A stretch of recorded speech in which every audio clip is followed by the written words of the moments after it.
pine bonnet slip on one side until she herself fell asleep. Once more in the corner of the carriage, lulled by the splashing of the rain against the windows. It was quite dark when she awakened again. The train had stopped at the station and Mrs. Medlock was shaking her. "You have had a sleep," she said. "It's time to open your eyes. We are at Thwaite Station and we got a long drive before us."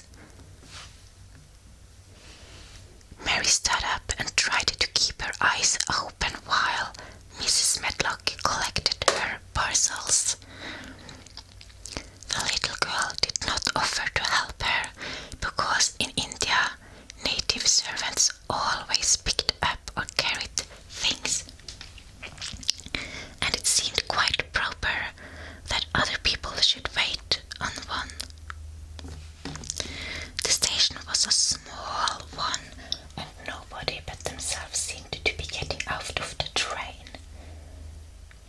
The station master spoke to Mrs. Medlock in a rough, good-natured way, pronouncing his words in a queer, proud fashion, which Mary found out afterwards was Yorkshire. "I see that Scotch back," he said, "and that sprouted young'un with thee." "Aye, that's her," answered Mrs. Medlock, speaking with a Yorkshire accent herself and jerking her head over her shoulder towards Mary. "How's thy missus?" "Well, now the carriage is waiting outside for thee." A brougham stood on the road before the little outside platform. Mary saw that it was a smart carriage and that it was a smart footman who helped her in. His long waterproof coat and the waterproof covering of his hat were shining and dripping with rain, as everything was, the Pearl station master included. When he shut the door, mounted the box with the coachman, and they drove off, the little girl found herself seated in a comfortable, cushioned corner, but she was so inclined to go to sleep again. She sat and looked out of the window, curious to see something of the road over which she was being driven to the queer place. Mrs. Medlock had spoken of.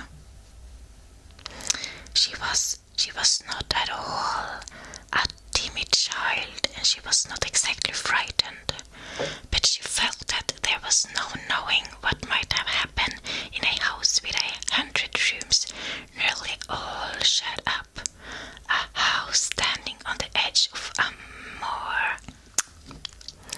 "What is a moor?" she said suddenly to Mrs. Medlock.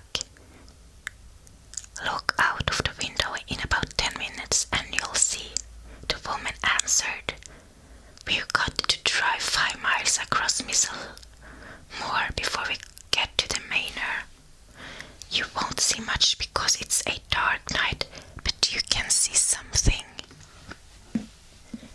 Mary asked no more questions, but waded into the darkness of her corner, keeping her eyes on the window. The carriage lamps cast rays of light a little distance ahead of them, and she caught glimpses of the things they passed. After they had left the station, they had driven through a tiny village, and she had seen whitewashed cottages and the lights of a public house. Then they had passed a church and a vicarage and a little shop window or so in a cottage with toys and sweets and odd things set out for sale. Then they were on the high road and she saw hedges and trees. After that there seemed nothing different for a long time, or at least it seemed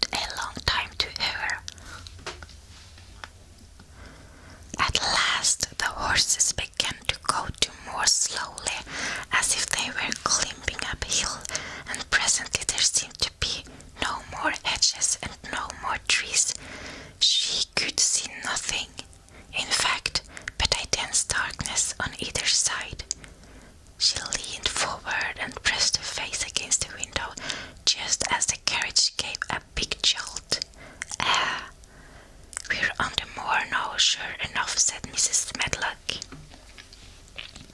The carriage lamps shed a yellow light on a rough-looking road, which seemed to be cut through bushes and low-growing things, which ended in the great expanse of dark, apparently spread out before and around them. A wind was rising and making a singular, wild, low, rushing sound. It's not the sea, it is, said Mary, looking round at her companion. No, not it, answered Mrs. Medlock.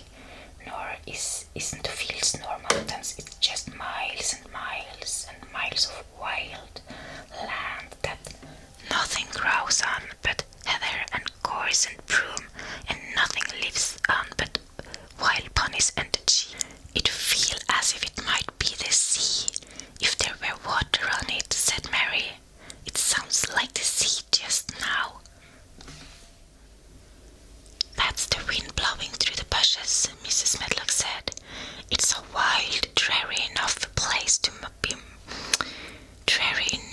It's a wild, dreary enough place to my mind, though there's plenty that likes it, particularly when the heather is in bloom. On and on they drove through the darkness, and though the rain stopped, the wind rushed by and whistled and made strange sounds. The road went up and down, and several times the carriage passed over a little bridge beneath which water rushed very fast with a great deal of noise. Mary felt as if the drive would never come to an end, and that the wide, bleak moor was a wide expanse of black ocean through which she was passing on a strip of dry land. I don't like it, she said to herself. I don't like it. And she pinched her thin lips more tightly together. The horses were climbing up a hilly piece of road when she first caught sight of a light. Mrs. Medlock saw it, and soon as she did and drew a long sigh of relief. I am glad to see that bit of light twinkling, she exclaimed. It's the light in the lodge window. We shall get a good cup of tea after a bit, at all events. It was after a bit, as she said, for when the carriage passed through the park gates, there was still 2 miles of avenue to drive through, and the trees which nearly met overhead made it seem as if they were driving through a long, dark vault.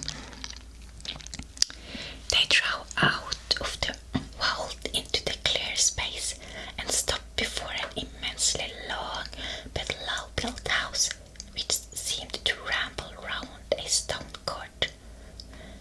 At first Mary thought that there were no lights at all in the windows, but as she got out of the carriage, she saw that one room in a corner upstairs showed a dull glow. The entrance door was a huge one made of massive, curiously shaped panels of oak, studded with big iron nails and bound with great iron bars. It opened into an enormous hall, which was so dimly lighted that the faces in the portraits on the walls and the figures in the suits of armor made Mary feel that she did not want to look at them. As she stood on the stone floor, she looked a very small, odd little black figure, and she felt as small and lost and odd as she looked. A neat, thin old man stood near the menservant who opened the door for them.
you a wonderful, wonderful